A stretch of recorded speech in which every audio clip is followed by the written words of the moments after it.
¿Cómo están? Qué gusto me da saludarlos en una entrevista en Altavoz MX. Es un año bien importante, un año que va a marcar la pauta de lo que viene rumbo al 2027. Habrá seguramente muchos temas importantes en lo público y también conforme avance el año nos iremos acercando a temas preelectorales o temas que ya empiezan a sonar porque ya las elecciones también se adelantan en muchos tiempos, sobre todo a raíz de la llegada de Morena a nivel nacional. Es un proceso mucho más adelantado. Pero hoy está con nosotros la diputada Lorena de la Garza, a quien saludo con gusto. ¿Cómo estás? Bien, César, con el gusto de estar aquí en Altavoz.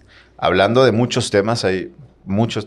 Vienes un día y 2-3 meses después pasa cualquier cantidad de temas. Quiero arrancar con uno que es importante, que lo venimos tocando en noviembre. Si recordarás, por ahí de noviembre, diciembre hicimos una mesa de debate aquí sobre el tema de presupuesto, esperando que para diciembre, enero ya hubiera un presupuesto. Estamos a marzo y todavía no existe presupuesto. ¿Qué pasa alrededor de este tema y en dónde está trabado el tema del presupuesto? En el acuerdo. La verdad es que el dictamen ya está. Para poner a la gente en contexto, sí.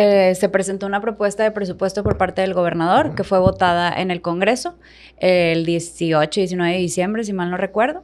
Y hasta el mes de enero recibimos el veto por parte del gobernador. Enero, febrero, ya no me acuerdo. El punto es que lo vetó. Entonces, cuando el gobernador veta cualquier ley, se tiene que regresar al Congreso y ahora ese proyecto de ley tiene que ser votado ya no por 22 diputados, sino por 28.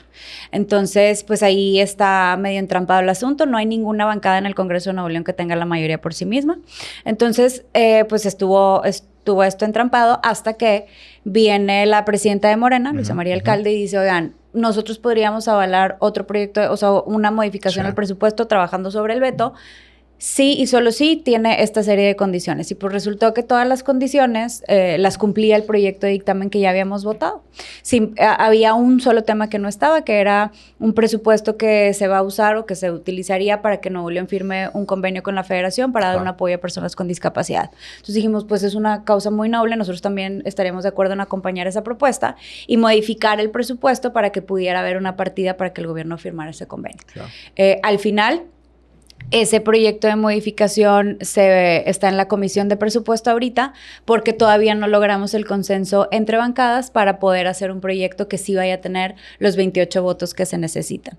¿En qué parte estamos ahorita? Pues yo como presidenta de la Comisión de Presupuesto estoy esperando indicaciones de los coordinadores de ya logramos un consenso, porque no es nada más el decir vamos con el presupuesto, sino de qué partida sacamos el dinero que queremos que haya para estos temas de la firma de este convenio, de regresar las tarifas del transporte público como estaban al empezar la administración y varias cositas así que sí tienen una implicación presupuestal grande y pues no está tan fácil. O sea, díganme en qué sí están de acuerdo para mover todas las tablas y que el presupuesto pues te dé. ¿Te esperabas la postura de Morena, el cambio de postura? Porque al final fue un cambio de postura. Es que, ¿sabes qué? No es que me lo esperaba, pero yo decía, ¿por qué no lo votan si es un proyecto bueno? Y al final, cuando ya sacan y dicen, pues queremos un presupuesto que incluya esto, yo les decía, pues ya está en el dictamen. O sea, si acaso nos faltaría una cosa, pero pues lo hubieran dicho antes o en la votación de diciembre y ahí lo hubiéramos metido. Porque yo te acuerdas en esa mesa que tuvimos aquí, yo les decía, ninguno hizo una propuesta de modificación sobre el dictamen. Nomás votaron en contra y ya. O sea, si nos hubieran dicho, oye, lo voto, si le metes este presupuesto, creo que son 800 millones de pesos para la firma del convenio para personas con discapacidad, pues lo hubiéramos puesto. Ahora, platicando de temas de presupuesto, la deuda que solicita el Estado son 14,000 millones. Sí. Probablemente no haya presupuesto porque el año preelectoral tampoco ayuda a que se lleguen a esos acuerdos y la política muchas veces también pesa mucho en estos temas. ¿Qué va a pasar con el metro, con el mundial, de no existir una aprobación y un consenso alrededor del presupuesto? Ahí te va. La primera propuesta que recibimos creo que fue de 18,000 millones de pesos. Y luego ya cuando llegó ya en físico la propuesta ya formalmente, lo bajaron a 14. Cuando vete el presupuesto y nos dicen, son 14,000 y sí o sí. Vamos a analizar. Cuando llega el veto, en las semanas posteriores a la negociación, ya cuando vieron que podíamos sacar un presupuesto sin MC, porque ya teníamos este acuerdo con Morena sobre el presupuesto, para que no se confunda la gente, porque luego nos dicen que ya estamos en alianza electoral, no. Sobre el presupuesto, dijeron, bueno, lo podemos bajar entre 12,000 y 10,000 millones. Y yo, espérate, o sea, No estás hablando de pesitos y centavitos, ¿verdad? Estás hablando de muchos millones de pesos. Y entonces lo que a nosotros nos indica eso, que varíes tanto en lo que dices que necesitas, pues es que no lo tienes bien planeado y que estás pidiendo por pedir. O sea, porque es una diferencia. No es lo mismo que digas, bueno, no sé si son 7 o 9 millones de pesos para esta obra. No. Estás hablando de 10 mil millones a 12 mil millones. Pues, ¿a qué estás jugando? Entonces, en las juntas que teníamos en tesorería, yo les decía... Entiendo que la deuda es para terminar las obras y estamos de acuerdo en acabarlas. Ya estamos hasta el chongo del tráfico y ya hartos y ya queremos que acaben. Pero no me puedes decir tú que necesitas todo el recurso para acabar la obra durante el 2026. ¿Por qué? Porque no vas a hacer la obra, o sea, la ejecución de la obra. Entonces, a mí divídeme cuánto vas a necesitar. O sea, haz un cruce de tu planeación financiera con tu planeación ejecutiva de la obra para que tú digas, no, pues no sé, hasta el mes de diciembre de este año, que es el presupuesto 2026, voy a avanzar en estas áreas de la obra. Estas son las estimaciones que tenemos y para concluir esto de este año necesito tanto. Lo otro, pues lo vemos para el presupuesto del año que entra. O sea, como que lo sentimos que están pidiendo por pedir y a ver para qué se ofrece y no es así. La deuda la debes de pedir para proyectos en específico con una planeación ejecutiva en específico. ¿Es el cuarto año con reconducción presupuestal? ¿El tercer o cuarto? Con reconducción no. Es el cuarto año que no tenemos un presupuesto que entre en vigor. Porque el año pasado entró la reconducción y luego en febrero se aprobó un presupuesto y luego ya el año 2025 corrió con un presupuesto actualizado que empezó tarde. Un año antes tampoco hubo presupuesto porque el gobernador simplemente no lo presentó. Y en esta, fíjate, César, yo creo que tampoco lo quería presentar porque siempre fueron como... Nunca mostraron como mucha disposición, pero el asunto, hay una controversia constitucional en la Corte, que es justamente sobre la omisión del gobernador de presentar el presupuesto. ¿Por qué? Porque al final él se beneficia de su propio dolo. Cada año el gobierno tiene mayores ingresos. Entonces, si tú cruzas de un año a otro sin tener el presupuesto actualizado, todos esos ingresos adicionales que te llegan, pues se quedan sin etiquetar y ya te quedan de libre disposición y tú los puedes usar en lo que tú quieras. Entonces, está medio mañosón eso. ¿Por qué? Porque pues es ingreso que le va a quedar y que él va a decidir para qué lo usa. No necesariamente va a ser para lo que el Congreso decida que se va a usar. Que sean tantos años sin presupuesto, ¿qué indica del gobernador Samuel García? De una incapacidad de gestión política abismal y de un desdén por la ley y por hacer política muy grande. Yo he platicado con exgobernadores, con políticos que han sido funcionarios antes, legisladores hace muchos años. Nunca en la historia había habido un gobernador de Nuevo León que no presentara un presupuesto. No es, pues es que esa es su forma de hacer política. No, es una falta de responsabilidad porque él está obligado. Si bien la ley no te dice una sanción de que, si el gobernador no lo presentara, entonces ¿por qué tienes que tener una sanción? ¿Por qué? Pues si no tienes sanción, pues no lo hago. No estamos chiquitos, no son niños chiquitos. O sea, su obligación es presentarlo. Y yo también decía hace poquito en una entrevista, qué vergüenza que cada vez que tienes un problema de política interna, vayas a la federación con la presidenta y le digas, oiga, ayúdeme con Nuevo León, porque fíjese que allá los diputados no aprueban el presupuesto. Oye, pues arréglalo. Tú eres el encargado de la política interna de tu estado, tú, tu secretario general de gobierno, tu director de asuntos políticos, lo que tú quieras. Pero arréglalo tú. ¿Para qué pides? Y más en un estado como Nuevo León, que no necesariamente hay tanta afinidad por Morena, y vas a pedir intervencionismo de la federación para arreglar asuntos locales, pues lo que es de Nuevo León se tiene que decidir en Nuevo León. Tema de metro. Ayer estamos grabando a 6 de marzo. Ayer se incendia una parte que además fue muy aparatosa. Hoy sale la gente de Movimiento Ciudadano a decir que era un foco. A mí me sorprendió que dijeran que era un foco cuando el incendio era mucho más visible. Estadio, pero con el metro han pasado varias cosas. Y sabemos que el metro lleva su tiempo y es una obra grande y no va a estar muy probablemente para el Mundial. Si llegara a estar, o si en las condiciones que está actualmente lo usan para el Mundial, puede haber catástrofe. Yo no creo que se llegue a usar para el Mundial. Tú eres más futbolero que yo. ¿Cuándo empieza el Mundial? 90 días. En 90 días no van a acabar el metro. Justo. O sea, no. Pero aparte, no es nada más el tema del incendio del foquito de ayer, como dice MC. O sea, obviamente no fue un foco, pero bueno, vamos suponiendo que fue un foco. Ayer se quemó se deslavó un área en donde están construyendo el metro. Ya sabemos que está construido sobre pilotes. Los pilotes están sobre un pluvial que pues yo no quiero saber si un día ese pluvial, ese pilote está siendo impactado por la fuerza del agua, cuando los pluviales están llenos por lluvias, por huracanes, porque, o sea, ¿qué va a pasar con esas columnas? Que decían cuando se salió ese debate en el Congreso, decían, a ver, hay puentes que están construidos sobre ríos, sobre océanos, sobre no sé qué. Yo sí, güey, pero no es lo mismo la fuerza hidrostática que la fuerza del agua en movimiento y con fuerza, o sea, es diferente. Y es un peligro, y aparte le diste en la torre al pluvial, a la red pluvial de Monterrey, o sea, con una irresponsabilidad bárbara. Yo creo que esa es la consecuencia de haber empezado una obra de esa magnitud sin un proyecto ejecutivo claro. Y se la han pasado corrigiendo errores. Me acuerdo que cuando fue el secretario de Movilidad a la glosa del informe del Congreso, dijo, toda grande obra causa daños y tiene errores. Y yo, no puedes decir eso. O sea, te entiendo que en la construcción de que, oye, pues un cálculo, algo, pero que ya tengas estimado que una obra va a fallar y que va a tener errores, te habla de una falta de planeación gigantesca. Y yo aparte ahí me entra como un orgullo regio de, pues si esto lo estuviera haciendo una empresa de aquí, claro que no cometería esos errores porque es su prestigio, su legado, su todo. Pues esta obra la traen gente de otras partes, pues le vale caso lo que pase aquí en Monterrey. Entonces, para mí es una obra que tiene fallas porque empezó de manera irresponsable y ha seguido de manera irresponsable, con prisa, sin una planeación, metiéndole el ingrediente del orgullo del gobernador de que no, pues si no hay dinero la paro ya. Cuando estás haciendo una obra, pues hace corrosiones, hace daño a materiales, o sea, es muy irresponsable todo el proceso. Para cerrar el tema de estas obras de metro y de obras del gobierno estatal, ¿fue exceso de ambición o falta de planeación? Las dos, porque justo cuando anunció el plan de obras, me acuerdo que decía, ahí vamos a hacer 5 líneas del metro y quién sabe cuántas carreteras y las presas y no sé qué. Yo decía, tus ambiciones están brutas. Y yo creo que todo gobernante que ha llegado a Nuevo León quiere hacer grandes cosas por el Estado. O sea, esa es una intención loable. Pero tienes que ser realista de lo que tienes de tiempo y lo que tienes de recurso. Entonces decíamos, vas a colapsar la ciudad. Está colapsada la ciudad. No vas a terminar las obras. No las va a terminar. O sea, ahora en diciembre, insisto, en las negociaciones de presupuesto, les decía, a ver, pónganse en la realidad del momento de la administración en el que están. Ni siquiera van a alcanzar a cortar el listón ustedes y por planeación de ustedes. Entonces vayamos a planearlo bien, responsablemente, sabiendo que esto es una obra que va a quedar para la posteridad. O sea, pero ya no te alcanzó el tiempo. Entonces, ¿tú crees que todos los demás gobernadores anteriores no querían hacer obras y hacer líneas del metro? Pues claro que querían.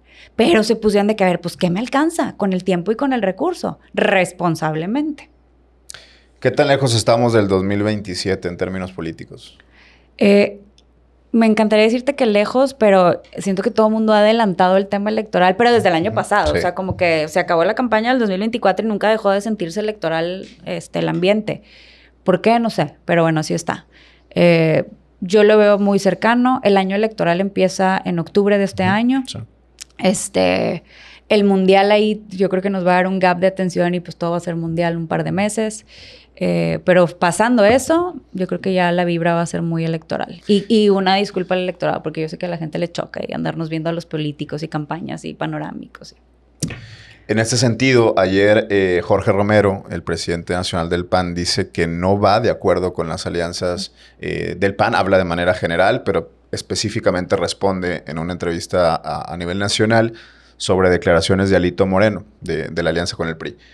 ¿La alianza es necesaria en Nuevo León para el PRI, para el PAN, para ganar gubernatura, Monterrey y otros municipios? Ya nos dimos cuenta que la alianza funcionó muy bien y que la gente la aceptó muy bien. O sea, te pongo el caso de Monterrey. No tuvimos elección estatal, la elección del 2024 fue local, pero nosotros que fuimos en alianza PRI-PAN en Monterrey nos fue muy bien. Ganamos todos los distritos locales como PRI-PAN, ganamos el municipio de Monterrey y nos fue muy bien. A nivel Congreso tenemos una alianza legislativa. En la mayoría de los temas estamos de acuerdo y cuando no hemos estado de acuerdo en algún tema respetamos nuestras diferencias. El gobierno de coalición que encabeza Adrián está trabajando muy bien. Hay funcionarios emanados del PAN, funcionarios emanados del PRI, funcionarios que son de la sociedad civil. Y creo que se ha hecho un trabajo muy bueno. Esta elección del 2024 nos enseñó que por lo menos en Nuevo León la alianza funciona y que la gente la acepta. Entonces, ¿qué nos dice a mí? Yo soy diputada por el Distrito 8, pero tú sabes que antes trabajaba el Distrito 3, entonces sigo en contacto con muchos vecinos. Y hablo mucho con ellos y me dicen, a ver, nomás no la rieguen, Lore, con otra palabra, más regia. Nomás no la rieguen, Lore, pero vayan en alianza, porque no queremos que llegue Morena a Nuevo León. Y ellos ya ni siquiera ven a MC como un riesgo. Ellos dicen, no queremos que llegue Morena. Entonces, no la vayan a regar, no vayan a meter sus temas políticos de partido. Piensen en nosotros queremos que hagan una alianza y que no dejen que Morena llegue a Nuevo León. Y creo que eso es lo más responsable que nosotros tenemos que hacer como políticos de esta entidad. ¿Quién necesita más a quién? ¿El PRI al PAN o el PAN al PRI? Yo creo que nos complementamos muy bien, César. Si tú lo ves, el trabajo de todos los compañeros diputados, estamos trabajando en equipo, salimos a las calles en equipo, resolvemos en equipo, hemos trabajado muy bien, estamos muy bien coordinados. Creo que hemos hecho una muy buena armonización de nuestro trabajo. Sí lo tengo que decir, trabajamos bien diferente el PRI y el PAN, pero hemos aprendido a complementar las mejores capacidades de cada quien. Yo lo veo con mis compañeras diputadas y digo, oye, está bien difícil como ustedes hacen bien diferente como ustedes hacen calle, como ustedes hacen tribuna, como ustedes hacen, pero no quiere decir que uno esté bien o mal, quiere decir que simplemente han sido estilos de formación política diferente y ahora que ya nos unimos, pues lo complementamos muy bien. ¿Cómo toman las encuestas, sobre todo a nivel nacional, algunas a nivel local, que dicen que el PRI es el partido más desgastado del país? Pues tiene que ser, es el partido más viejo, es el que tiene más historia, entre más gobiernes, más grillas tienes. Claro, hay partidos nuevos que dicen, nosotros estamos limpios, pues sí, porque no has gobernado. Claro. O sea, pues ¿quién te va a grillar si no has llegado al gobierno, si tienes poquitos años del gobierno? Ve el partido Movimiento Ciudadano cómo está en la entidad. Con 5 años de gobierno, 4 y medio, la cantidad de grillas que traía, dales tiempo y van a estar más o menos igual. ¿Te conviene a ti ir por el PRI? ¿No te convendría ser candidata del PAN, por ejemplo? A mí me conviene trabajar por la gente de Nuevo León y que la gente decida qué onda con la carrera de Lorena de la Garza. Yo siempre lo he dicho. O sea, yo voy a estar en donde la gente me permita estar. Claro. ¿Es importante vivir en el lugar que quieres gobernar? Es importante vivir porque en el va a lugar venir que una quieres elección gobernar. en donde probablemente se repite ese tema. Oye, qué interesante tema y lo voy a traer a colación. Obviamente lo estás diciendo por Monterrey, y creo que fue una campaña... No, yo no sé. No, bueno, intuyo. Porque fue un gran tema en la elección del 2024. O sea, la candidata a la alcaldía de la capital del estado, que pues no vivía en Monterrey. Pero es un fenómeno que pasa. Si tú te fijas, por ejemplo, me voy a meter aquí con gente que no debería, pero una Rocío Nale, pues no vivía en Veracruz. El propio Andrés Manuel no vivía en la Ciudad de México. Y así me puedo ir con muchos ejemplos. Y ganan, porque al final del día, pues la gente lo avala a través de su voto. Pero yo no creo que sea correcto. Porque tú tienes que no nada más residir, sino vivir la ciudad que aspiras a gobernar, conocerla, estar en sus calles, sufrir sus problemas, padecer su tráfico, ver sus luminarias, entender sus parques, entender su dinámica. Si no vives en esa ciudad, ¿cómo aspiras a gobernarla si ni siquiera la conoces?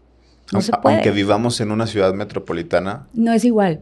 O sea, compartimos muchos problemas y muchos retos, pero no es lo mismo, por ejemplo, y no estoy diciendo de que es mejor ni nada para que no se me vayan a echar encima, pero pues no es la misma dinámica de un San Nicolás a un García, o de un San Pedro a un Guadalupe, o de, pues del propio Monterrey al municipio de Juárez. No es lo mismo. No es lo mismo. Entonces, tienes que estar en la ciudad en la que aspiras a gobernar. ¿Tú vives en Monterrey? Yo vivo en Monterrey. Y ahí vas a mantenerte hasta el 2027. Sí. Ahora, platicando justo de estos temas, te platicaba que si se adelantó la elección, porque ahora sale por todos lados cualquier cantidad de dimes y diretes pautados por, ya sabes, por estas páginas que de repente aparecen en tiempos electorales. Y quiero dar ese check también porque me parece importante que la gente tenga una respuesta. Salió recientemente, lo vi por todos lados, yo estaba de vacaciones y hasta allá me llegó tu guardarropas, tu forma de vestir y aparece ahí... que es cientos de miles de pesos lo que gastas en tu guardarropas. ¿Qué decir de esto? Pues mira, tú me has visto desde hace muchos años, César. Yo no escondo nada de lo que soy. Pero el problema no es lo que yo me pongo. El problema es lo que yo digo. Y eso es lo que les incomoda. Y por eso agarran cualquier cosa para estar grillando a Lorena de la Garza. O sea, me acuerdo, anterior a esa pauta, sacaron una pauta de que yo me gastaba $1,000,000 al mes en photoshopear mis imágenes para mis redes sociales. Sí. Y antes de eso, sacaron que yo lavaba dinero para el crimen organizado. Y antes de eso, sacaron que mi papá tenía una red de delincuencia organizada y no sé qué. Insisto, el problema no es lo que yo me pongo, el problema es lo que yo digo. Y lo que yo les digo les incomoda porque es verdad. Entonces, ese y muchas otras cosas más las van a usar como un esfuerzo para silenciarme. Pero no lo van a lograr porque yo soy muy coherente en lo que digo y lo que hago. Si yo tuviera algo que esconder, no hablaría con o sea, con lo frontal que soy, con la transparencia con la que salgo, con la que doy la cara.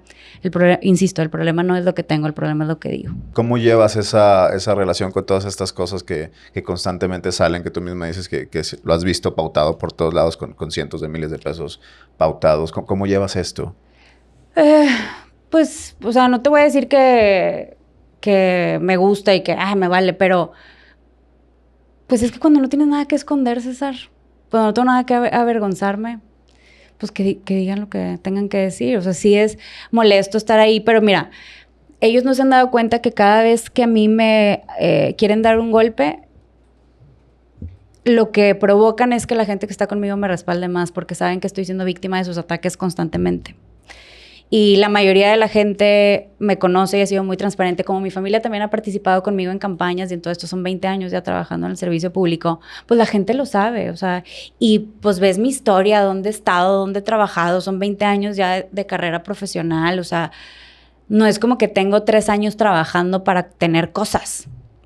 Entonces, pues es un trabajo loable, ahí está mi trabajo, ahí está el trabajo de mi familia. Los que nos conocen, tanto o sea, a mi esposo como a mis papás, saben que son familia de trabajo, que no tenemos nada que esconder y pues sí lo tomo como qué hueva, pero tampoco es como que es algo que me tire al piso, que me dé miedo porque lo están sacando. Pues no. Déjame ir a otro tema que es muy reciente, el tema de Karina Barrón. Sí. Y el encuentro que tiene con Waldo Fernández complicado. ¿Cómo ves este tema?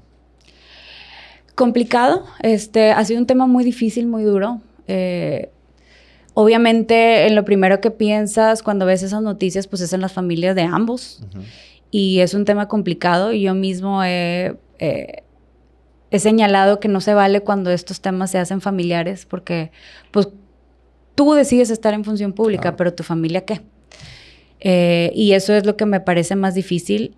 Ha sido muy difícil para nosotros opinar al respecto, no porque no quieras apoyar o respaldar o criticar a alguien, sino porque no nos corresponde a nosotros opinar en una situación que es tan difícil. O sea, imagínate que des una declaración y que sea algo en contra de las familias que están involucradas. No tienes parte en esa película y no tendríamos por qué estar opinando. O sea, creo que ya ha habido suficiente opinión pública como para que nosotros nos metamos a hacer un juicio. Pero creo que si esto va a servir de antecedente de antecedente de algo, es el límite en las campañas. Waldo dice que se falseó información en tiempos electorales, acusándolo de abusos sexuales, un tema muy, muy grave, muy complicado, muy difícil. Y esto me lleva justo a esta pregunta. ¿Se vale de todo, de verdad, en las campañas políticas a cambio del poder? No se vale todo. Ustedes me vieron en campaña y vieron que yo fui muy frontal y que yo señalé muchas cosas en la campaña pasada. Y todo lo señalamos con datos. Entonces yo les decía, lo que no se vale es que yo señale a un funcionario público y ese funcionario público de regreso no me señale a mí, sino señale a mi familia.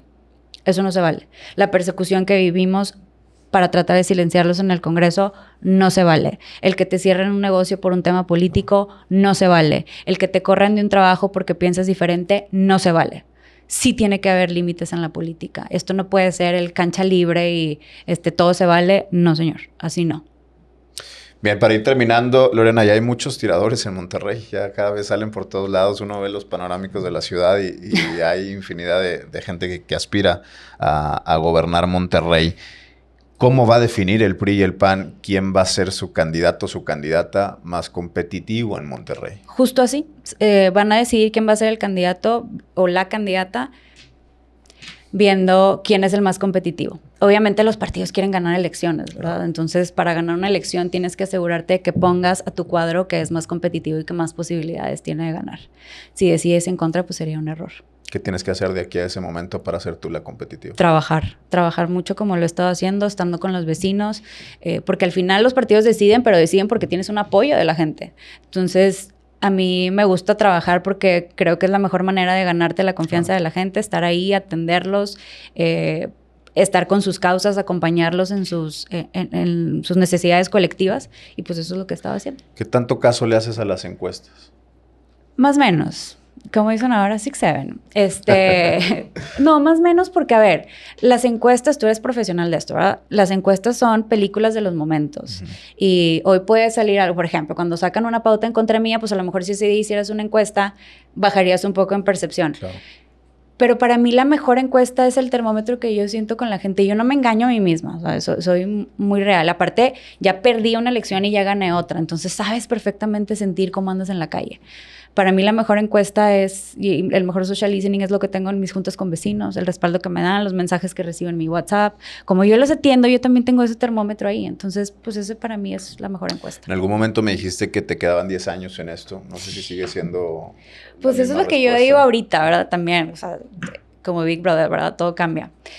Pero sí quiero como llegar al momento en el que como política diga, ya es momento. Porque yo también veo políticos de 90 años ahí aferrados a sus cargos, o gente que ya no está actualizada, que ya no está modernizada, con ideas, pues ya no vigentes, que están ahí terqueando, le digo yo, pues hay que darle paso a otras generaciones, ¿verdad? Entonces, yo quiero estar mientras que mi trabajo pueda ser de valor, que aporte, darle espacio a nuevas generaciones, o sea, más gente, más cuadros que vengan, que pasen, mujeres, jóvenes, de todo.